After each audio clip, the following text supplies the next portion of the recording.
Let's start this off by talking about something you probably don't think about often. Themes in games, especially in puzzle games. Things like action and adventure games, RPGs, they tend to have a story, so the discussion of themes becomes more of a storytelling discussion.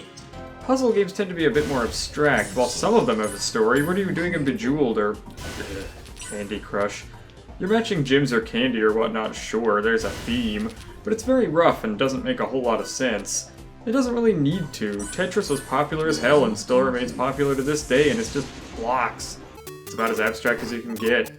Many popular board games are the same way. Chess pieces are only a rough representation of people, and in Go, you're placing identical stones on a grid, no theme to really speak of, but it's certainly here to stay. It's not going anywhere. I bring this up because I found it odd that Chrysanthemum's theme actually kind of makes sense for this type of puzzle game. It's themed around the art of ikebana, Japanese flower arranging, also known as kado, or the way of the flower. I just wanted an excuse to say the way of the flower. And no, I don't have a big diatribe on the history of ikebana or anything like that.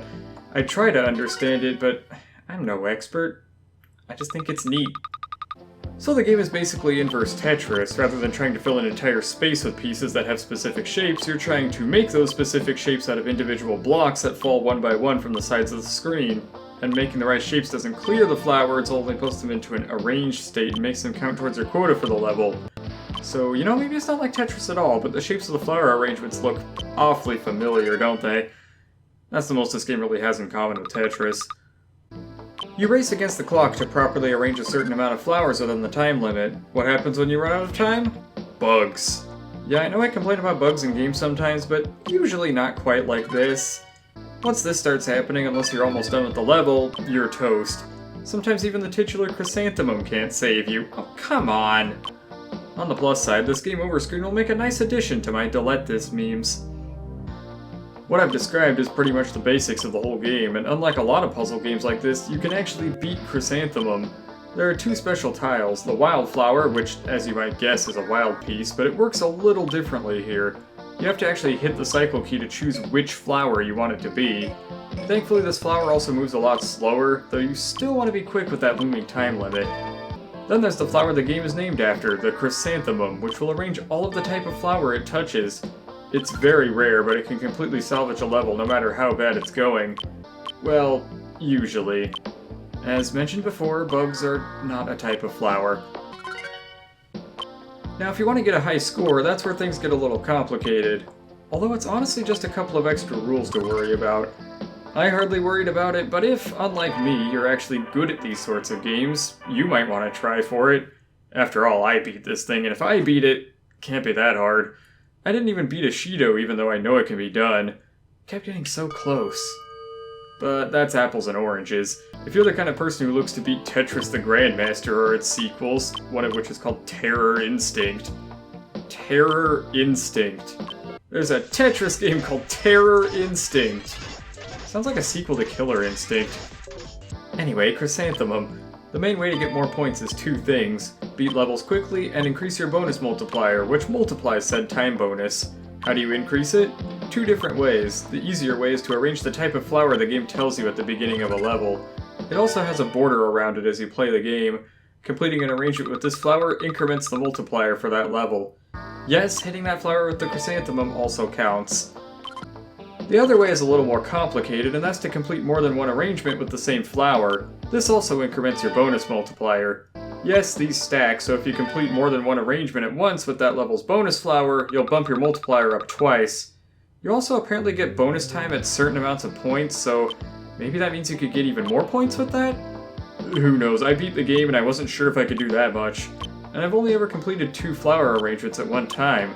Could you do 3 or 4 and bump the multiplier up by 2 or 3? The way the rules are worded, it wouldn't seem that way. Still, in theory, you could rake in the points. Keep in mind, though, this multiplies your time bonus, so you'd have to do this quickly, too. All I can say is, if someone really wants to put in the effort to master Chrysanthemum, then send me that video when you do it, because I want to see it. I will say that time limit does get rather harsh as the game goes on, and a couple of the later levels are going to rely on a bit of luck to get decent pieces. Looking at you, straitjacket. So if this game does have a flaw, that would be it. Though what saddens me the most is there was a browser-based remake of this game. Oh yeah, was. because the site that hosted it doesn't exist anymore, and the Wayback Machine doesn't seem to be saving this one. The page is there, a blank page with no game. There's screenshots of it, there's an article that talks about it, the Macintosh Garden page links to it, but it's an empty void, as far as I know. Another little hole in preservation and archival, and consequently my soul, because I die a little inside each time something like this happens. I just wish I'd been there earlier to save it. This version even ranks you and everything, so someone must have had a decent idea what a good score at this was. The ranks kind of remind me of a Japanese version of Sid Meier's Pirates if you played as a Ronin or something, but now I'm getting off topic, and before I get comments about it, no, Sword of the Samurai doesn't have that. Well, it kind of does, but Sid Meier's a topic for another day. In conclusion, Chrysanthemum is a decent little puzzle game, something a bit different, but not different or popular enough that it shook the world or anything.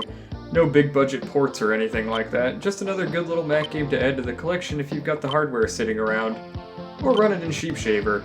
Works well in Sheepshaver. Not quite as much in Basilisk 2. It's small, it's fun, runs well in emulation, it's the perfect little hidden Mac game. If we had the browser version around, it'd be perfect to easily recommend to literally anyone. This is Tanara Kuranov, signing off. Till next time.